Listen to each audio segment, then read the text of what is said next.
নতুন নাটক ডিরেকশন দিচ্ছি, নির্দেশনা দিচ্ছি। জীবনের তাগিদে বেশ কিছুদিন অভিনয় করতে পারিনি। ইন্টার ইউনিভার্সিটি কম্পিটিশনে আমি নির্দেশনা দিয়েছি, আমার নাটক ফার্স্ট হয়েছে। আমাদের ইচ্ছা থাকলেও আমাদের টেলিভিশনে ঢোকার অবস্থা ছিল না। সংকট যেটা সেটা বহুবিধ কারণ। আমাদের ইচ্ছা থাকলেও আসলে উপায় ছিল না, হয়তো আমিও চলে যেতাম। সুযোগ বাইরে কম ছিল দেখে আমরা থিয়েটারটাকে ভক্তি করতাম, শ্রদ্ধা করতাম এবং করতাম, কিন্তু আসলে এখন এই সুযোগও নাই। আজকের অনুষ্ঠান মানে আজকে তো নিমজ্জন হবে। নাট্যাচার্য সেলিম আল দীন আমার বড় ভাই, তার সাথে আমার সঙ্গে একই, আমি জাহাঙ্গীরনগরে পড়তাম থেকেই তার সাথে সম্পর্ক। তারপরে ঢাকা থিয়েটারে আসলাম। তারই জন্মজয়ন্তী আজ, মানে ৭৬তম জন্মজয়ন্তী আমরা যে উৎসব করছি ১৫, ১৬, ১৭, ১৮।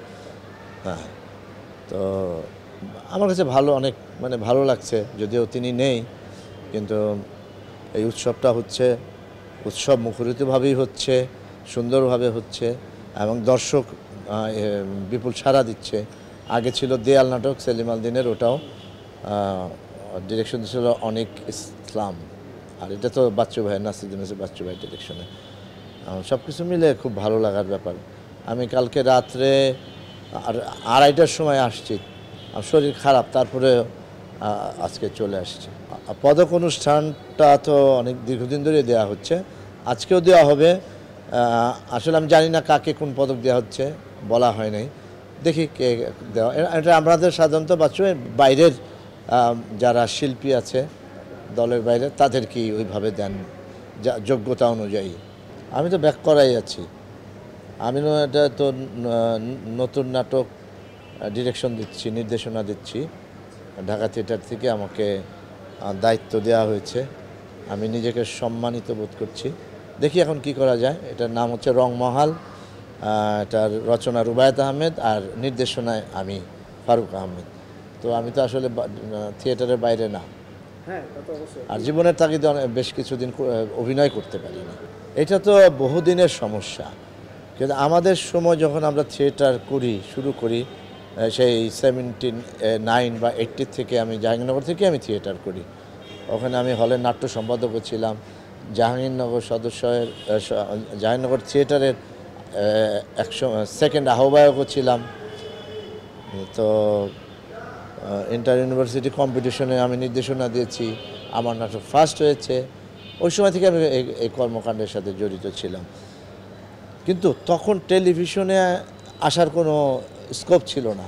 একটাই টেলিভিশন, সেখানে শত শত অভিনেতা অভিনেত্রী ওখানে এনলিস্টেড হচ্ছে প্রতি বছর।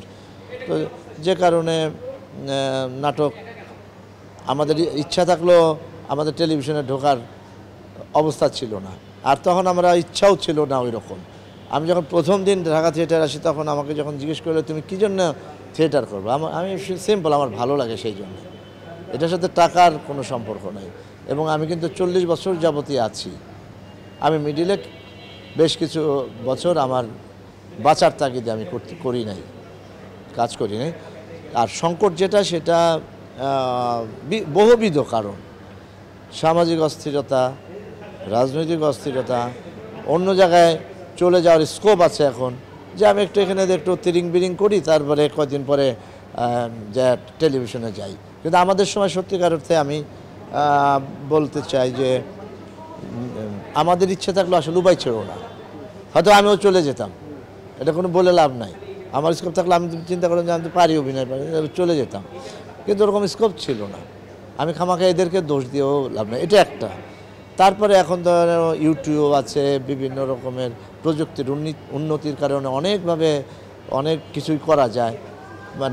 আমি একটা কথা বলতে চাচ্ছি, যেটা যে তখন সুযোগ বাইরে কম ছিল দেখে আমরা থিয়েটারটাকে ভক্তি করতাম, শ্রদ্ধা করতাম এবং করতাম, কিন্তু আসলে এখন এই সুযোগও নাই। আর আমি ব্যক্তিগতভাবে আমি থিয়েটার পছন্দ করি, ভালোবাসি, আমি এই জন্য থিয়েটার করি, আর তো কিছু না। আমার ভালো লাগা থিয়েটার করি। এটা আমার সংগঠন, আমার প্রাণের সংগঠন ঢাকা থিয়েটার। আমি আজীবন আছি ঢাকা থিয়েটারের সাথে।